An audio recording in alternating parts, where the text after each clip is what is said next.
শুভ কোজাগরী লক্ষ্মী পুজো বন্ধুরা, নিশ্চয়ই তোমরা সবাই সবার বাড়িতে যে যেরকম পারবে পুজো করবে। আমিও আমার বাড়িতে ছোট্ট করে লক্ষ্মী পুজো করছি। আমার অনেক দিনের ইচ্ছা আমি আমার ঘরে লক্ষ্মী পুজো করব। কিন্তু না, হয়ে ওঠে না। বলে না, ঠাকুর না চাইলে তুমি ঠাকুরের পুজো করতে পারবে না। এত বছরে মা লক্ষ্মী চাইছিল না পুজো করার জন্য। তা আগের বছরও করেছিলাম ছোট্ট করে, একটু ফল মিষ্টি আট ভাজা দিয়ে সন্ধেবেলা একটু ঘরের ঠাকুরকে পুজো দিয়েছি। তা এবারে ইচ্ছা ছিল যে মাকে আমার ঘরে নতুন করে প্রতিষ্ঠা করে একটু ভালো করে পুজো করার। আমার যেইটুকুনি সামর্থ্য সেইটুকুনি দিয়ে মাকে পুজো করার। তা কালকে একটু বাজার করেছিলাম। কালকে তোমাদের দাদাভাই একটু খই, ফুল আর দুটো নাড়ু এনে দিয়েছিল আমাকে। ও অসুখনগরে গিয়েছিলো, ওখান থেকে আমাকে এনে দিয়েছিল।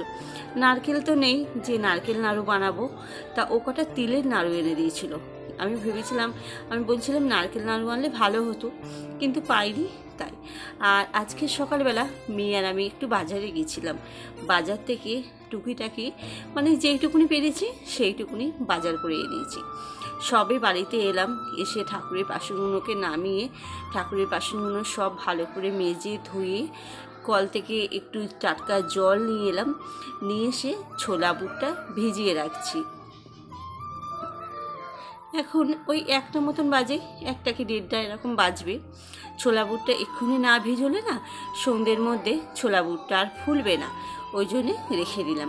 তোমাদেরকে একটু একটু করে জিনিসগুলো দেখিয়ে দিলাম। এখানে ফ্রিজ থেকে হচ্ছে বেগুন, কুমড়ো, পটল, আলু বার করেছি। আর ওখানে ময়দা, সুজি ওগুলো বাজার থেকে আমি কিনে নিয়ে এসেছি। এখানে বাসন কুসন ধুয়ে গঙ্গা জল ছিটিয়ে রাখলাম।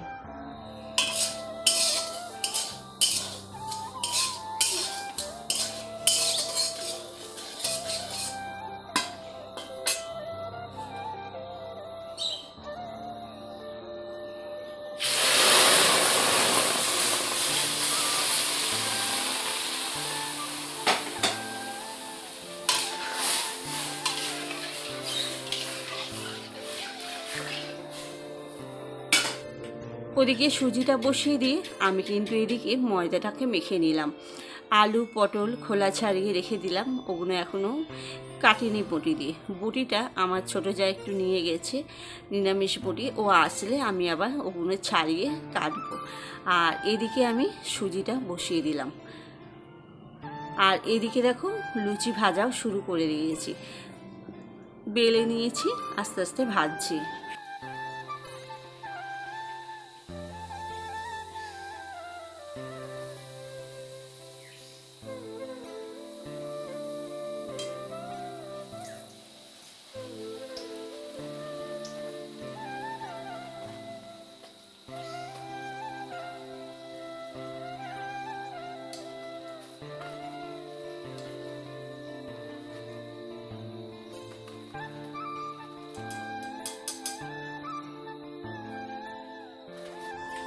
একা হাতে করছি তো একটু সমস্যা হচ্ছে। ক্যামেরা ধরে অন করে করতে করতে অনেক সময় আমি আবার ভুলে যাচ্ছি ক্যামেরা অন করতে। তা আবার তোমাদের দাদাভাই একটু ফোন করলো, ও আবার ফোন করে জিজ্ঞাসা করছিল যে কি জোগাড়জাতি করেছি, কি আনলাম না আনলাম কিনে। ও তো বাড়িতে নেই, কাজে গেছে। ওই জন্য ওর সাথে খানিকটা কথা বলতে বলতে এদিকে দেখো আমার লুচিগুলো সব ভাজা হয়ে গেছে। ফোনটা লাউডে দিয়ে পাশে রেখে দিয়েছিলাম, ওর সাথে কথা বলছি যে আমি এই এই জোগাড় করলাম, এই বাজার করলাম, এইসব কথা বলতে বলতে এদিকে আমার লুচি ভাজাটা এদিকে হয়ে যাচ্ছে। আর আমি ওইদিকে এইদিকে লুচি ভাজছি, রান্নাবান্না জোগাড় করছি। আমার মেয়ে ওদিকে ঘরের জিনিসগুলো জোগাড়পাতি করছে। ঘরে বলতে ওই ঠাকুরের সমস্ত মানে ফল টল ধোয়া, মানে সমস্ত ধান দুব্য গোছানো।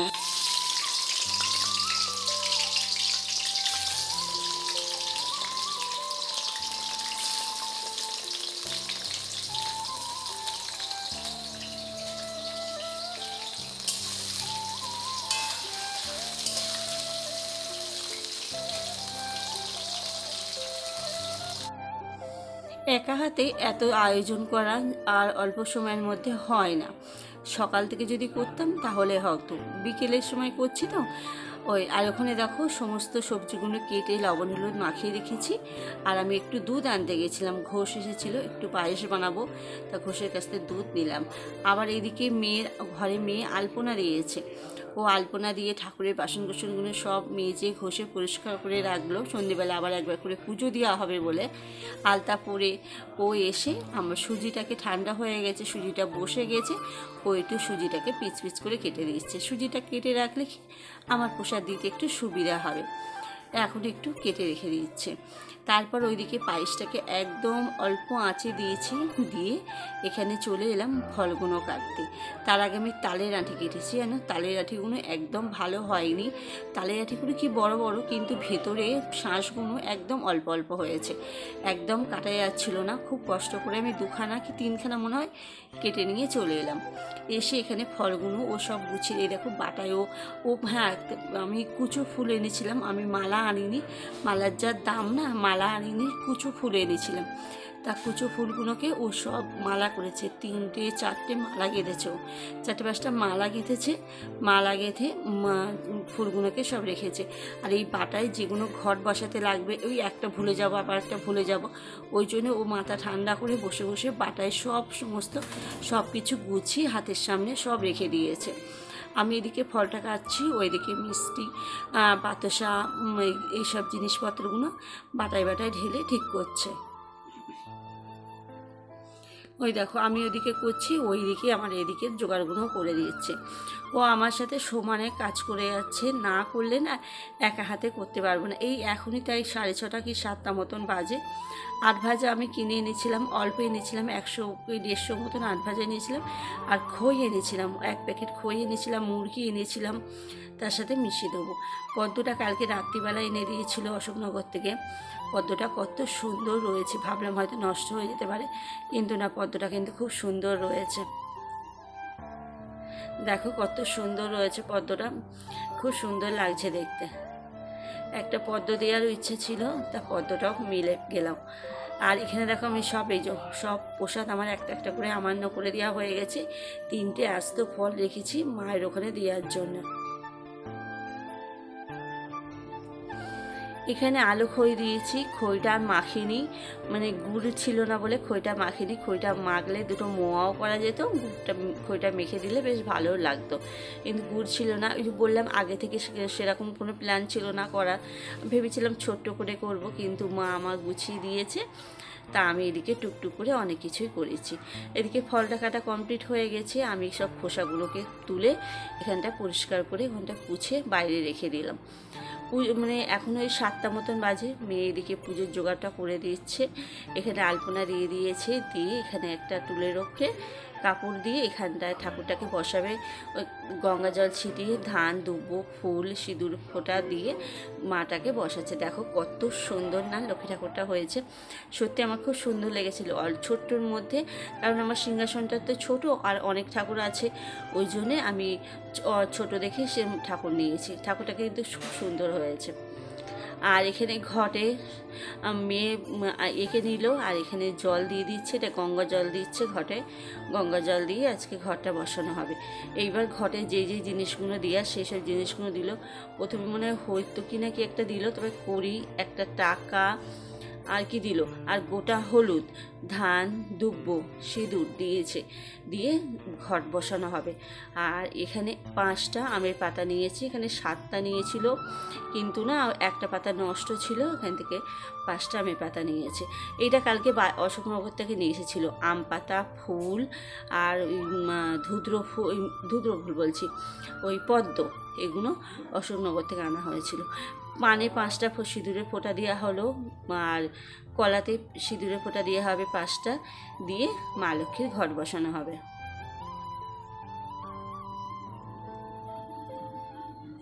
এখানেও ধান দুব্বো কড়ি, একটা চিলির জোর, আর এই যে চাঁদমালা দিয়ে এখানে বসানো হবে।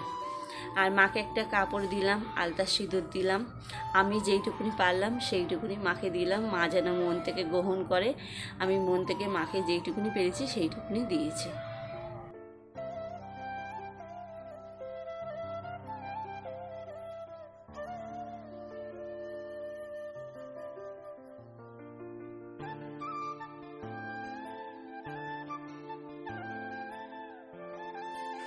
আর এখানে দেখো একটা মিষ্টি দই এনেছি, টক দই এনেছি।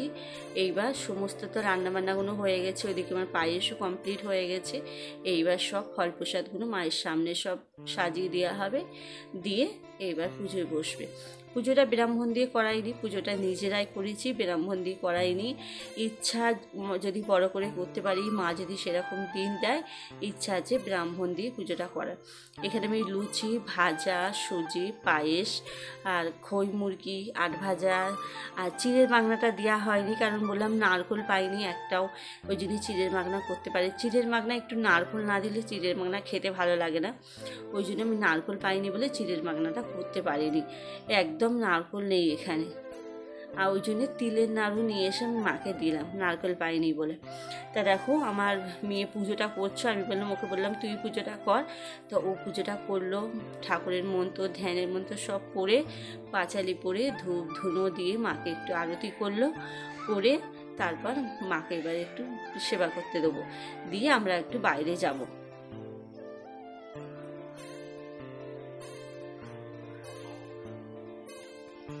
দেখো আমার সব কিছুর আয়োজন, সব কিছু দিয়ে সব কিছুর ওপরে একটু একটু করে ফুল দিয়েছি, দিয়ে মাকে সব কিছু দিয়েছি।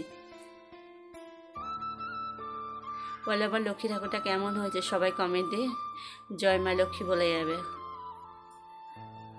তারপর ওখানে সবাইকে প্রসাদ বিতরণ করে নিজে একটু জল মিষ্টি খেলাম, খেয়ে আমাদের বাঙালি মন্দিরে চলে এলাম। বাঙালি মন্দিরে পুজো হচ্ছে, এখানে একটু এলাম, একটু বসে প্রসাদ নিলাম। প্রচুর ভিড় ছিল, এখন তো লোক ফাঁকা হয়ে গেছে। এখন আমরা প্রসাদ নিয়ে এখানে বেঞ্চিতে একটু বসে আছি। তো চলো বন্ধুরা, ভিডিওটা আজকে এখানেই শেষ করছি। ভালো থাকো, সুস্থ থাকো, কালকে একটা নতুন ব্লগে